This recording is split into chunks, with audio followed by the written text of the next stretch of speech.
მე ნამდვილად არა ვარ მთავარი მოწმე არც ამ საქმეში და არც ერთ სხვა საქმეში, უბრალოდ ფიზიკურად ვერ ვიქნები და სამართლებრივად მთავარი მოწმე, იმიტომ რომ მე არ ვიყავი ჩართული უშუალოდ ამ პროცესებში და მხოლოდ შემიძლია დამატებით ინფორმაცია მივაწოდო, რაც ასე ვთქვათ, მე მქონდა გამოძიებას. ამიტომ მე ძალიან დიდი იმედი მინდა ვიქონიო, რომ არც სააკაშვილის საქმის ეპიზოდებში, არც ვალერი გელაშვილის ეპიზოდებში მე არა ვარ მთავარი მოწმე და პროკურატურას აქვს სერიოზული მტკიცებულებები და ყავს გაცილებით უფრო, ასე ვთქვათ, ინფორმირებული მოწმეები, ვიდრე ვარ მე.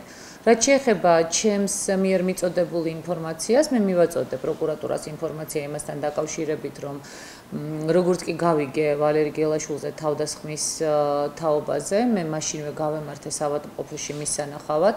ის იყო ძალიან მძიმე მდგომარეობაში და ამის და მიუხედავად მან ისურვა ჩემთან შეხვედრა და მითხრა, რომ მთხოვა, რომ დავხმარებოდი ქვეყნის დატოვებაში, წინააღმდეგ შემთხვევაში მას მოკლავდნენ. მას ჰქონდა პრობლემები პასპორტთან დაკავშირებით. მე როგორც პარლამენტის თავმჯდომარემ ბუნებრივია თავვალდებულად ჩავთვალე, რომ მაქსიმალურად დავხმარებოდი მას.